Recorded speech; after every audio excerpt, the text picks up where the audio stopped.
Welcome, dear listener, to Soulful Sleep Stories. Prepare to gently unwind as we guide you into a world of peace and possibility.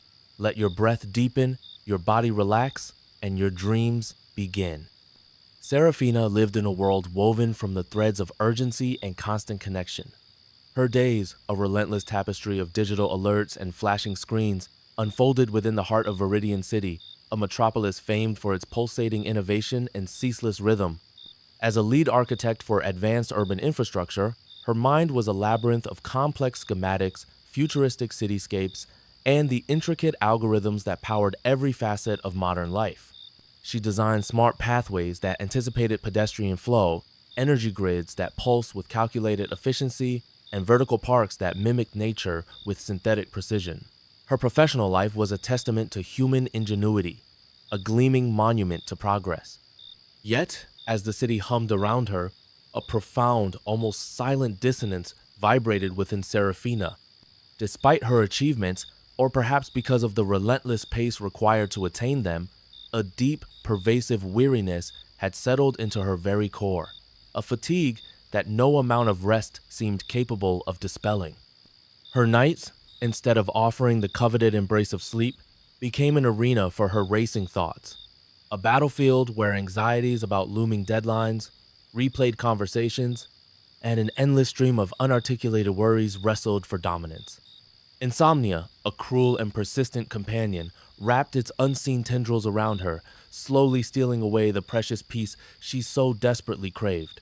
She would lie awake for hours, trapped in a silent cacophony of her own making, the soft glow of her smart devices casting long, ghostly shadows on her bedroom ceiling. Each shadow a tangible representation of another hour slipping away without the balm of slumber. The irony of her situation was a bitter pill. Her professional expertise lay in structuring chaos, in bringing elegant order to vast, unwieldy datasets and sprawling urban environments. Yet, her inner world remained a tangled mess, an unindexed database of swirling anxieties, a chaotic metropolis within her own mind. She had diligently pursued every contemporary remedy available: sleep, tracking wearables that quantified her nightly failures with disheartening precision, sophisticated white noise generators that merely replaced one monotonous hum with another, and expensive, AI-controlled smart mattresses that promised vivid dreams but delivered only restless tossing, turning, and a pervasive sense of inadequacy. Each failed attempt, every disappointing dawn after a fragmented night, amplified her frustration, deepening the insidious cycle of sleeplessness and profound exhaustion. Her once vibrant spirit, inherently brimming with a quiet curiosity and a gentle joy for discovery, had dulled, replaced by a constant state of low-grade irritability, a simmering resentment, and a pervasive sense of being perpetually overwhelmed by the sheer volume of her existence. Even during fleeting moments of mandated respite, such as a hurried coffee break in one of Viridian City's meticulously manicured, yet sterile urban green spaces, her mind raced, unable to truly detach, unable to fully embrace the illusion of tranquility. The world, it seemed, was shouting at her with every pulsing light and every urgent data stream, and Serafina's mind, like a sensitive echo chamber, amplified every single roar, leaving absolutely no space for true stillness, genuine contemplation, or inner peace. She remembered with a wistful longing that felt almost like a phantom ache, fleeting fragments of a childhood era when stillness had felt as natural as breathing. Summers spent at her great-grandmother's small, secluded cottage, nestled deep within the forgotten, untouched valleys beyond the city's controlled sprawl. There, the only sounds were the soft rustle of leaves in an unseen breeze, the distant murmur of a clear mountain stream, its gentle current a rhythmic lullaby, and the quiet, persistent chirping of crickets at dusk, a natural symphony. Her great-grandmother, a woman of profound calm with eyes that held the wisdom of countless sunsets and hands that moved with unhurried grace, had lived a life deeply attuned to nature's rhythms. She had taught a young Serafina to identify constellations in a truly dark, unpolluted sky, to listen intently to the whisper of the wind as it sifted through the tall, ancient pines, and, most importantly, to simply be in the moment, to exist without agenda or constant mental chatter. Serafina remembered the profound, effortless sleep that came each night in that rustic cottage, a heavy, dreamless slumber that seemed to recharge her entire being, purifying her spirit. But those memories felt agonizingly distant now, like faded, sepia-toned photographs from a life she no longer inhabited, a world that seemed to belong to a bygone, almost mythical era. Viridian City had long since devoured those gentle rhythms, replacing them with a relentless, demanding artificial pulse. The memory, however faint, was a persistent whisper against the city's deafening roar, a forgotten melody trying desperately to find its way back to her, a subtle yearning for something organic, something authentic, something wild and untamed, in a life dominated by the artificial, the engineered, and the meticulously controlled. Her colleagues, hardened by the city's relentless pace and conditioned to its demands, viewed Serafina's struggles as a temporary phase, a minor glitch in an otherwise highly efficient human machine that merely required a software patch. Just push through it, Serafina, her team lead would say, a perky, unfeeling smile plastered on her face. Grab another stim shot. You'll catch up on sleep when you retire to a biostasis pod. It's just the cost of peak performance. The advice, though perhaps well-intentioned in its own way, felt profoundly dismissive, as if her profound exhaustion and deep-seated mental turmoil were simply a matter of willpower, a failure of personal optimization, or an insufficient intake of caffeine. Serafina felt increasingly isolated, her inner world a heavy, unspoken secret, a silent burden she couldn't share with anyone in her high-octane environment. How could she possibly explain the suffocating weight of a mind that stubbornly refused to quiet its incessant chatter, the relentless loop of thoughts that spun faster the more she tried desperately to slow them down, to people who thrived on constant stimulation, who equated ceaseless activity with worth? The pervasive societal expectation to always be productive, always connected, always performing at maximum capacity became another invisible chain, tightening around her, making true, restorative rest seem like a forbidden luxury she could neither afford emotionally nor attain physically. She began to internalize this overwhelming societal pressure, cruelly blaming herself for her perceived inability to cope with the relentless demands of the modern world, further exacerbating her already spiraling anxieties and deepening her sense of profound, lonely inadequacy. One particularly grueling night, after countless hours of staring blankly at her apartment ceiling, the relentless neon glow of Viridian City filtering through the automated blinds, Serafina finally reached an absolute breaking point. A profound, overwhelming sense of despair washed over her, heavier and more suffocating than any physical fatigue she had ever known. She craved not just the elusive oblivion of sleep, but the profound, healing embrace of stillness. Not just fleeting physical rest, but deep, abiding inner peace. In that moment of utter desperation, a long-forgotten, almost ethereal image surfaced from the deepest recesses of her memory, her great-grandmother's calm, serene face framed by the dark, majestic silhouette of whispering pine trees under a sky ablaze with countless, undimmed stars. The memory was a sudden, crystal-clear beacon piercing through the dense fog of her exhaustion and anxiety. It wasn't an epiphany about urban architecture or data analytics, but about a fundamental, primal human need for quiet, for genuine connection to something larger and slower than the relentless urban churn. A tiny, fragile seed of an idea took root in her exhausted mind. Perhaps the answer wasn't more technology, more data, more analytical effort, or more external control, but less. Les noises, les urgency, les constant stimulation, les frantic poursuite. The thought was radical, almost absurdly rebellious in the meticulously engineered context of Neo-Arcadia, but it offered a tantalizing sliver of hope she hadn't felt in years, a promise of freedom. The relentless roar of the city outside suddenly seemed distant, muted by the faint, internal echo of whispering pines and her great-grandmother's gentle, profound wisdom. Serafina, usually the brilliant architect of complex digital systems, was about to embark on an entirely different kind of journey, a deeply personal quest to redesign her own inner landscape, seeking not external achievement, but profound, elusive tranquility. Her greatest construction project would be the arduous, yet ultimately rewarding, building of her own inner peace, one quiet, deliberate breath at a time. Driven by the quiet desperation of her endless sleepless nights and the faint yet persistent echo of her great grandmother's forgotten wisdom, Serafina embarked on a clandestine search for a different kind of solace. She understood, with a clarity born of exhaustion, that Viridian City, despite its simulated green spaces and engineered natural soundscapes, offered no true escape from its relentless, soul-draining pace. Her quest wasn't for a new sleep aid app or a more advanced smart device, but for knowledge ancient, perhaps even forbidden, knowledge about genuine stillness and profound human well-being.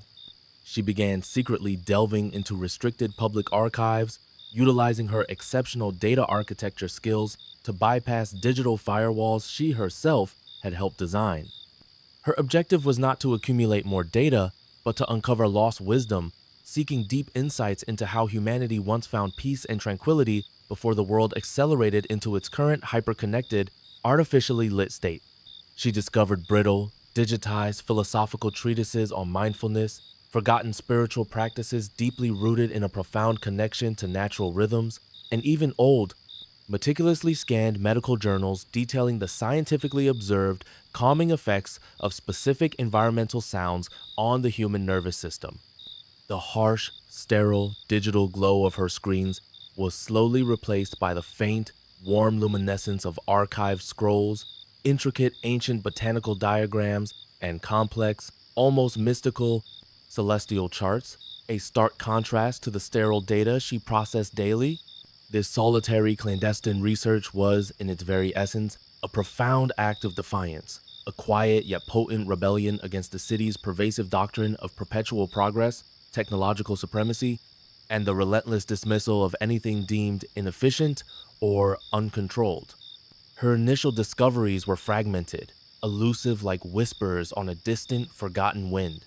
She read extensively about forest bathing, the ancient, deeply revered practice of immersing oneself completely in natural woodland environments for profound therapeutic benefits.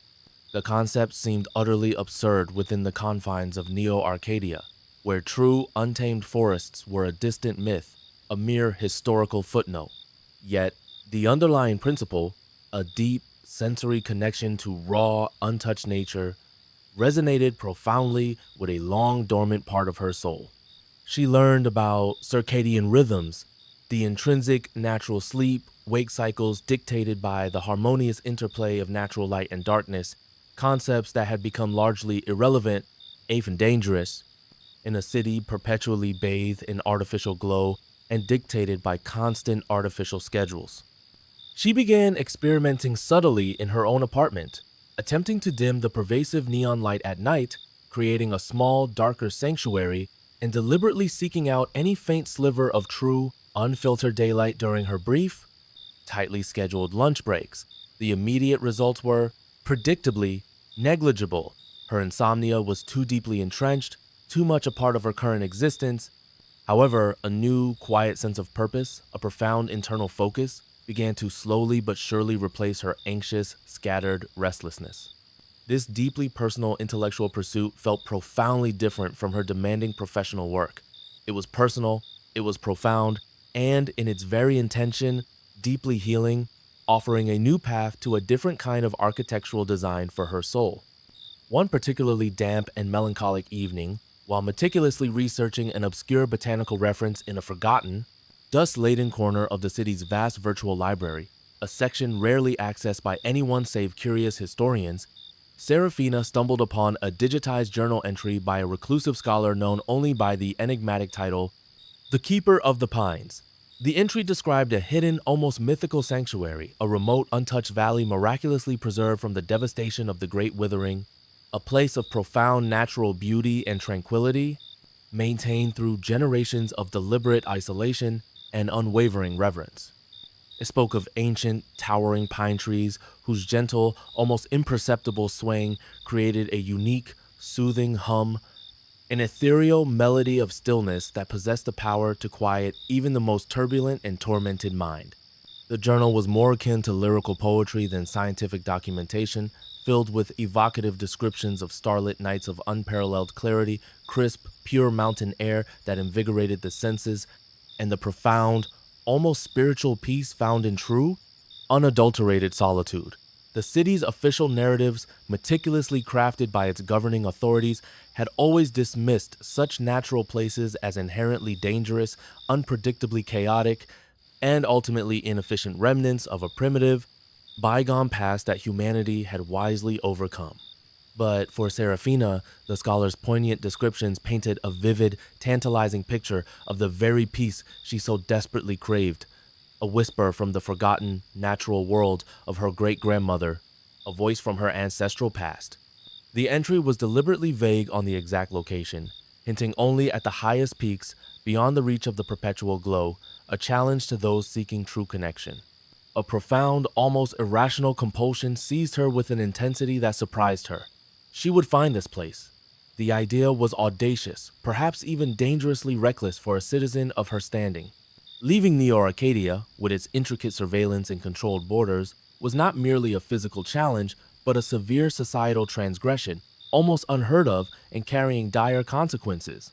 Yet, the thought of another endless, sleepless night, another day consumed by the soul-crushing mental fog of exhaustion, solidified her resolve with an unshakable determination. She began meticulously planning her escape, applying her formidable data architect skills to this new, deeply personal and critical challenge. She meticulously mapped forgotten, derelict transport routes, painstakingly calculated the precise energy consumption required for portable life support systems, and even simulated atmospheric conditions outside the city domes to predict optimal travel times and routes. This was, without a doubt, the most complex and personally significant project of her entire life, not for a lucrative corporation, but for the profound salvation of her own besieged soul. She covertly acquired old, unregistered environmental suits, salvaged outdated but robust navigation equipment from decommissioned urban probes, and began secretly stockpiling purified water and nutrient rations, blending seamlessly into the city's unseen underbelly. Her apartment, once a sterile living space, transformed into a clandestine operations center, her late nights now fueled by a desperate, palpable hope rather than the familiar, crippling vice of anxiety. Her departure was a quiet, almost ghost-like affair, executed with the stealth and precision of a seasoned operative. Under the cloak of the city's darkest artificial night cycle, she slipped through a rarely used service tunnel, one of her old design projects, its security protocols intimately known only to her. The massive exit hatch hissed open, revealing a stark, silent landscape utterly alien to her urban experience. The air outside Viridian City was thin, cold, and strangely quiet, completely devoid of the city's incessant, overwhelming hum. Above her, a sky she had only ever seen in simulated projections or ancient archives stretched out a vast, inky blackness dusted with countless undimmed stars, shining with a primordial brilliance that made her gasp aloud, a silent testament to the universe's grandeur.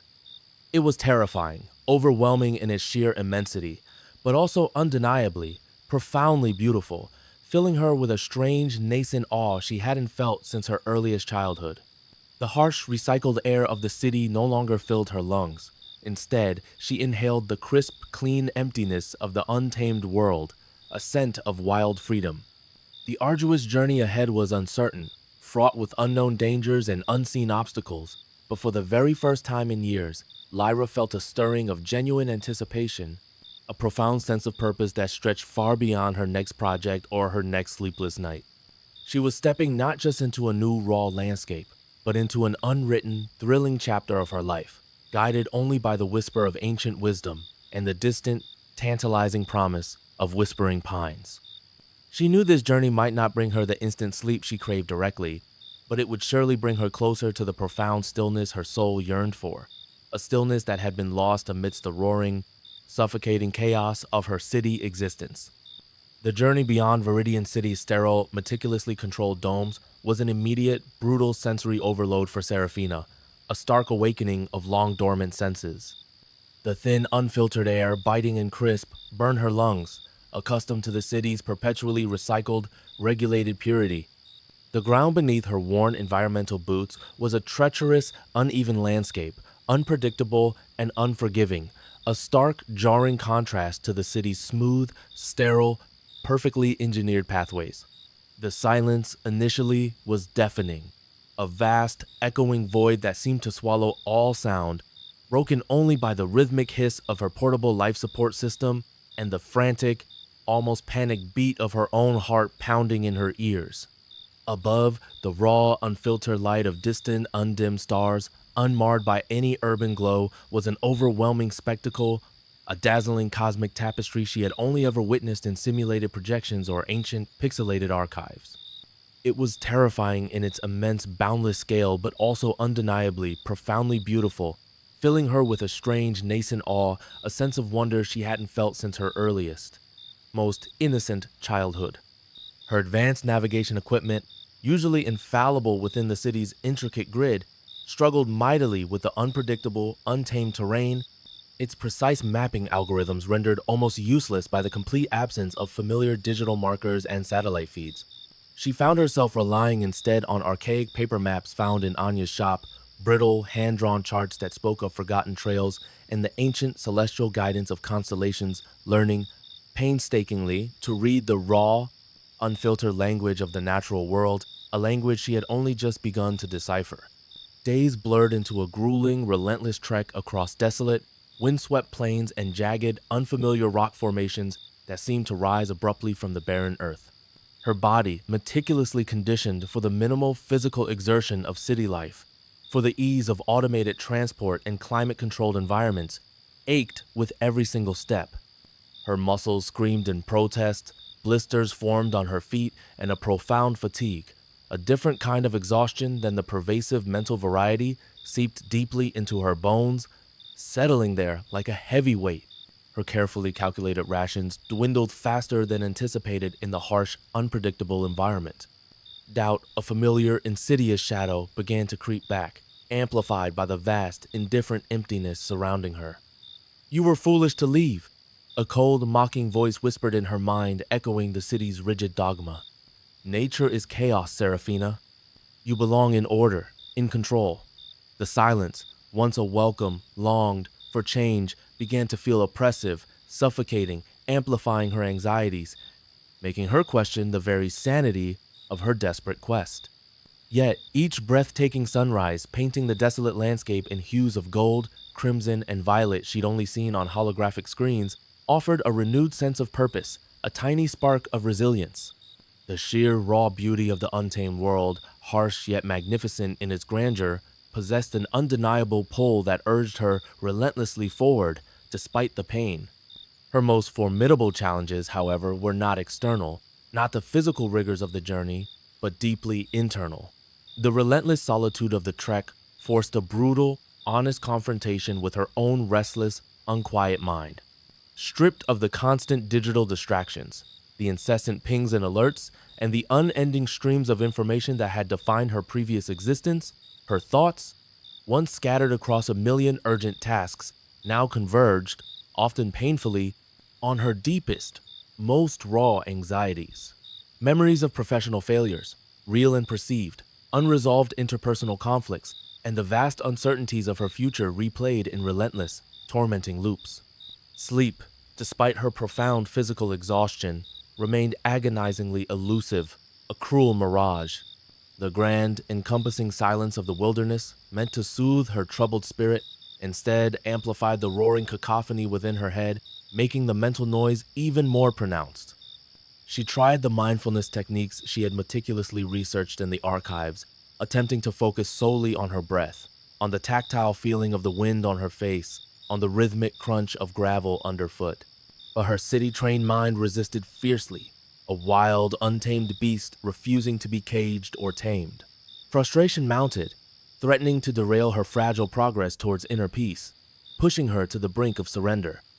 It was during a particularly cold, biting, and starless night, huddled in a rudimentary, temporary shelter, battling a fresh wave of overwhelming anxiety and profound loneliness, that Seraphina remembered a small, almost forgotten detail from her great-grandmother's whispered tales: the profound importance of ritual, of small, deliberate acts to ground oneself amidst chaos.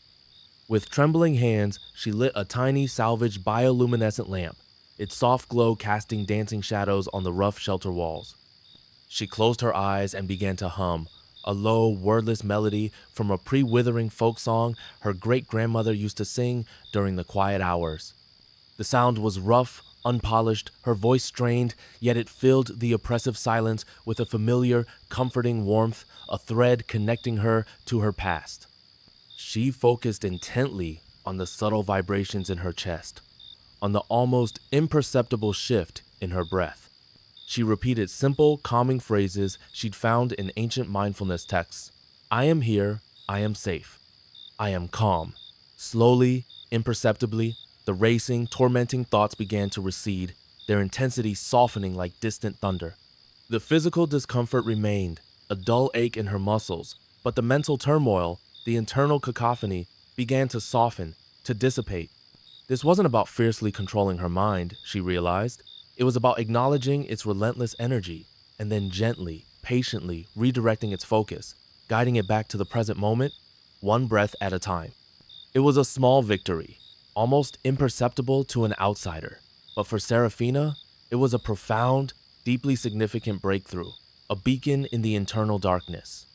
As she ascended higher and higher into the rugged mountainous terrain, the air grew crisper, cleaner, carrying a faint yet distinct and unmistakable aroma.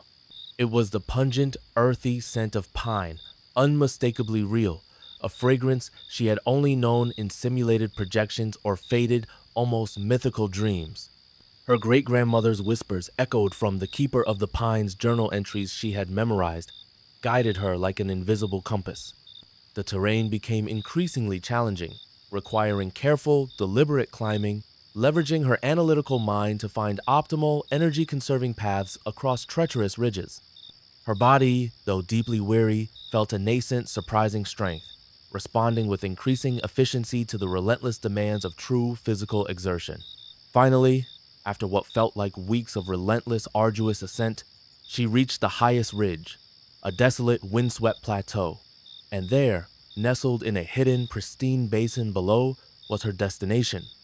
A small, verdant valley, miraculously preserved from the devastation of the Great Withering, teeming with lush, untamed life. And standing sentinel around its verdant edges, towering majestically against the vast, star-strewn sky, were ancient, gnarled pine trees, their dark, silent silhouettes swaying gently, almost imperceptibly, in the unseen, soft breeze. The sound that reached her ears was not a roaring city hum, not a frantic digital ping, but a soft, continuous whisper, the very melody of stillness described with such reverence in the scholar's journal. Tears, hot and silent, streamed down her dust-streaked face, tears not of despair, but of profound relief and an overwhelming sense of arrival. She had found it. Not a magical cure for her insomnia, not a quick, effortless fix, but a sanctuary, a physical manifestation of the profound inner peace and stillness she had been so desperately searching for. She was not just an architect of complex data systems, she was a pilgrim of peace, and the arduous external ascent had finally led her home, to the silent, healing embrace of the whispering pines. The external journey, she realized with newfound clarity, had merely been a profound reflection of the intricate, often painful internal landscape she had been forced to traverse, and in the heart of absolute solitude amidst the timeless whispers of nature, she found her true, authentic self, unbound and serene. Stepping into the valley of whispering pines was an experience akin to entering a cherished dream, vividly rendered in vibrant, untouched reality. The air was exquisitely cool and crisp, carrying the intoxicating, grounding scent of fresh pine needles and rich, damp earth. A gentle stream, crystal clear and sparkling under the filtered light, meandered gracefully through a lush meadow thick with a riot of wildflowers, its soft, continuous gurgle providing a soothing, rhythmic counterpoint to the continuous, ethereal whisper of the ancient, towering pines. Overhead, the sky, though still an impossibly vast and distant expanse, felt suddenly closer, more intimate, its boundless, deep blue interrupted only by wisps of true, unengineered cloud drifting lazily across the heavens. Serafina, with a sigh of profound relief, shed her heavy, cumbersome environmental suit, the synthetic shell feeling suddenly oppressive and alien, and inhaled deeply, allowing the pure, untainted air to fill her lungs. The sensation was so profound, so utterly new, that it brought hot tears to her eyes. This was the true stillness, the natural, unhurried rhythm she had only ever read about in ancient texts or seen in faded, almost mythical images. It was a living, breathing sanctuary, a stark, beautiful contrast to the relentless, synthetic roar of Viridian City that now seemed unimaginably distant. For the very first time in years, her mind, though still inherently active and accustomed to analytical thought, felt a profound, gentle sense of quietude. The incessant, nagging hum of the city, the jarring, pinging notifications, the urgent, suffocating deadlines, they all faded into an almost forgotten background noise, like a distant memory from a life she no longer fully inhabited. She spent her first days, perhaps even weeks, in the valley simply being. She lay for hours on beds of soft, yielding pine needles, allowing her body to sink into the comforting embrace of the earth, listening intently to the intricate, complex symphony of nature, the buzzing of unseen insects, the distant, melodic calls of unfamiliar birds echoing through the trees, the subtle rustle of small, unseen creatures in the undergrowth, the gentle, almost imperceptible sigh of the wind through the vast canopy above.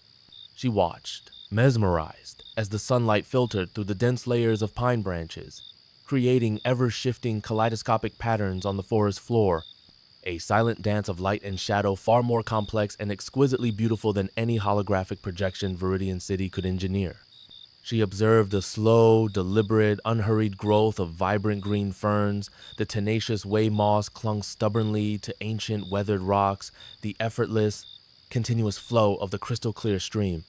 This raw, unfiltered, and deeply immersive interaction with nature was a profound lesson in patience, in presence, and in the sheer, unadulterated beauty of uncontrolled life.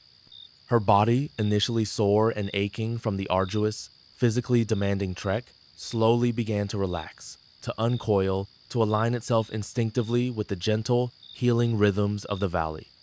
Sleep, though not yet a perfect, unbroken 8-hour stretch, became progressively deeper, more restorative, more profound.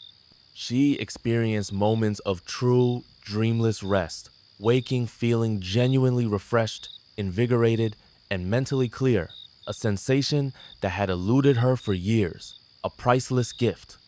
The physical world, once a conduit for immense stress and anxiety, became, surprisingly, a source of unexpected comfort, profound grounding, and quiet, unwavering strength.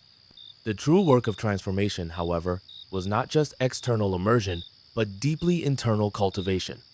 Inspired by the valley's inherent profound stillness, Lyra began to consciously and diligently practice the mindfulness techniques she had researched in the ancient archives.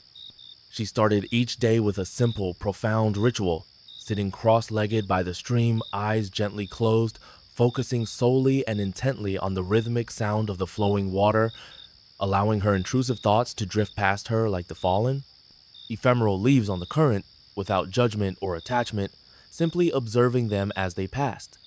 She practiced deep, slow, rhythmic breathing, inhaling the crisp, invigorating pine-scented air, allowing it to expand her lungs, and exhaling the tension and anxiety she had carried from the city, releasing it into the vast expanse of the valley.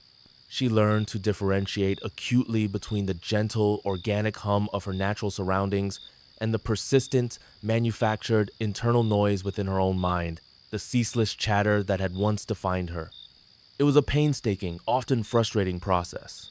Her city-trained mind, accustomed to rapid-fire problem-solving, constant stimulation, and relentless analytical loops, fiercely resisted the slow, deliberate pace of true contemplation and silent observation. Memories of missed deadlines, past criticisms, and future uncertainties still intruded, sometimes with overwhelming, suffocating force. But Serafina, drawing deep strength from the ancient, unwavering pines, gently yet firmly guided her attention back, again and again, to the present moment, to the simple, profound, and healing act of breathing, listening, and observing, allowing the valley to teach her its timeless wisdom. Her understanding of sound underwent a radical, beautiful transformation. In the city, sound was predominantly noise, a chaotic, competing cacophony of jarring frequencies. Here, in the valley, it was a complex, intricate symphony, each element playing its perfect part in a harmonious whole.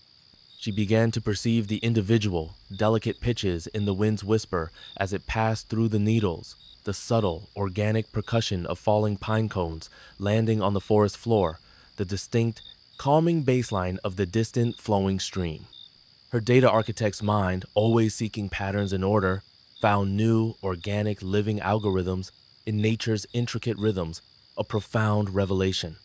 She discovered that by truly and deeply listening to the external stillness, she could gradually cultivate a corresponding profound stillness within herself. She began to compose elaborate mental symphonies of the valley, weaving the natural sounds into intricate, calming patterns that played only in the sanctuary of her mind, a private, therapeutic score for her soul, a masterpiece of tranquility. This entire process was a profound act of self-discovery, revealing an inner landscape as vast, as intricate, and as beautiful as the untouched wilderness around her, a world within. Slowly, almost imperceptibly at first, a profound inner harmony began to blossom, unfurling within her like a delicate, rare flower. The frantic, racing thoughts that had tormented and plagued her nights for years subsided, their urgency replaced by a gentle, steady flow. The constant, nagging hum of anxiety diminished, replaced by a quiet confidence, a calm certitude that radiated from her core. She no longer desperately chased sleep. Instead, sleep found her, a gentle, welcoming embrace at the end of each day spent in mindful presence and deep connection. The valley, she realized, was not just a beautiful place of refuge. It was a profound teacher, demonstrating the timeless power of balance, the enduring strength of resilience, and the intricate beauty of interconnectedness. She learned that true peace wasn't the absence of all external noise, but the profound cultivation of internal stillness, a sanctuary within herself.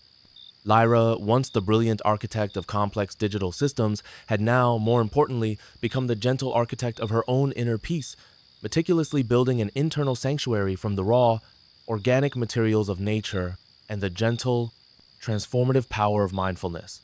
She felt deeply rooted, profoundly connected, and utterly present in the moment. The harsh, jarring memories of Viridian City faded, replaced by the vibrant, comforting reality of the whispering pines and the profound, healing silence they offered her.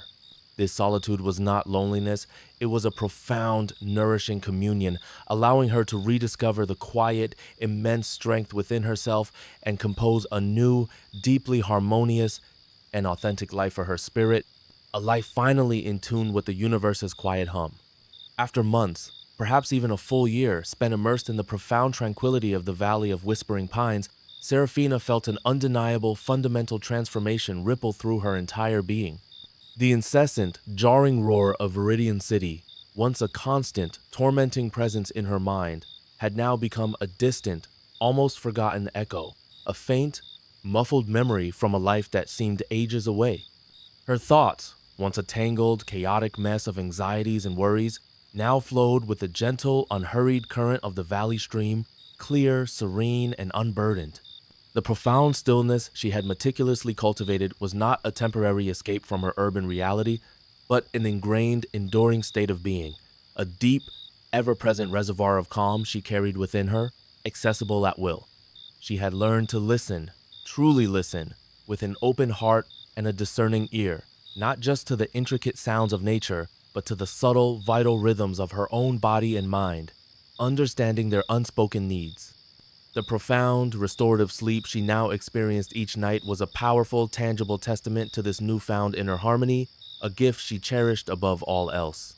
Yet, the exquisite tranquility of the valley, while deeply healing and restorative, also brought a new, significant realization. Her transformative journey wasn't solely about remaining isolated from the bustling world, but about courageously returning to it, carrying her newfound peace as a beacon, a guiding light for herself and potentially for others.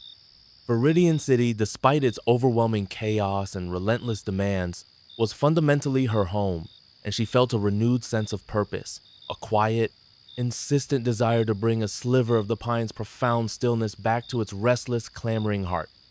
Her eventual return to Viridian City was a stark, almost disorienting re-entry into a world she had consciously, deliberately left behind. The city's pervasive, artificial glow seemed harsher, more aggressive, the incessant hum of its technology more jarring, and the faces of its citizens appeared more strained, more weary than she remembered, reflecting her own past struggles. Yet, Serafina met the overwhelming sensory overload with an unshakable calm she hadn't known possible just months before. She diligently practiced her deep breathing techniques on the crowded, noisy trains, found precious moments of quiet observation in bustling, frenetic plazas, and allowed the city's chaotic, discordant sounds to become part of a new, complex symphony rather than an assault on her senses. Her colleagues, initially surprised and somewhat bewildered by her sudden, unexplained return and her prolonged absence, noticed an immediate, profound change in her demeanor. The anxious, perpetually exhausted Serafina they had known was gone, replaced by a woman radiating a quiet, palpable strength, an unshakable calm that was deeply intriguing and undeniably contagious. They questioned her, curious about her transformative journey, but Serafina simply smiled gently, sharing fragments of her time in the wilderness, speaking softly of the melodies of stillness and the wisdom of the pines in a way that intrigued rather than alienated or confused. She didn't preach or proselytize, she simply embodied the profound peace she had found, and that quiet embodiment spoke volumes. Lyra returned to her challenging role as a lead data architect, but her approach to work was fundamentally and irrevocably altered. She no longer allowed digital deadlines and external pressures to dictate her inner rhythm or compromise her well-being. She intentionally implemented stillness breaks into her demanding workday, taking brief moments to simply focus on her breath, to quietly observe the relentless flow of data streams without judgment or emotional attachment, allowing herself to simply be. She began to subtly infuse her design philosophies with principles of natural harmony and organic flow, advocating for more intuitive data structures, more human-centric interfaces, and less aggressive, more balanced system designs that prioritize user.com and well-being over raw, unbridled efficiency. Her innovative approaches, initially met with a healthy dose of skepticism from her speed-obsessed colleagues and superiors, slowly but surely gained traction, their inherent benefits becoming undeniable. Her calm, collected demeanor in high-pressure, chaotic situations became legendary within the corporation. Colleagues actively sought her out, not just for her unparalleled technical advice, but increasingly for her quiet wisdom on managing stress, finding balance, and navigating the relentless demands of modern life. She unknowingly became a powerful catalyst for subtle yet profound change within her hyper-efficient corporation, a quiet ripple of tranquility spreading slowly but surely in the vast, turbulent digital ocean. Inspired by her own deep personal transformation and gently encouraged by Anya, her sage mentor who had also returned to the city to be closer to Serafina, she embarked on a new, ambitious initiative: urban sanctuaries. It wasn't about constructing grand, monumental architectural feats, but about creating small, deliberate, impactful interventions throughout the city. She transformed unused urban microspaces, forgotten alleyways, neglected rooftops, drab underpasses, into vibrant pockets of natural tranquility. She designed miniature rooftop gardens that burst with color and life, revitalized neglected alleyways with ingenious vertical plant installations that filtered the air and softened harsh concrete, and even created sonic oases, public spaces where ambient city sounds were subtly filtered, modulated, and transformed into calming, generative soundscapes, using the very principles of electronic manipulation she had learned from Anya in her hidden apartment studio. These projects were small, almost invisible revolutions, but they brought the grounding scent of real earth, the calming sight of genuine greenery, and the soothing whisper of natural sounds back to the heart of the concrete jungle. They were met with immediate, profound gratitude from citizens, offering fleeting, yet deeply impactful, moments of peace and respite in their relentless, often overwhelming lives.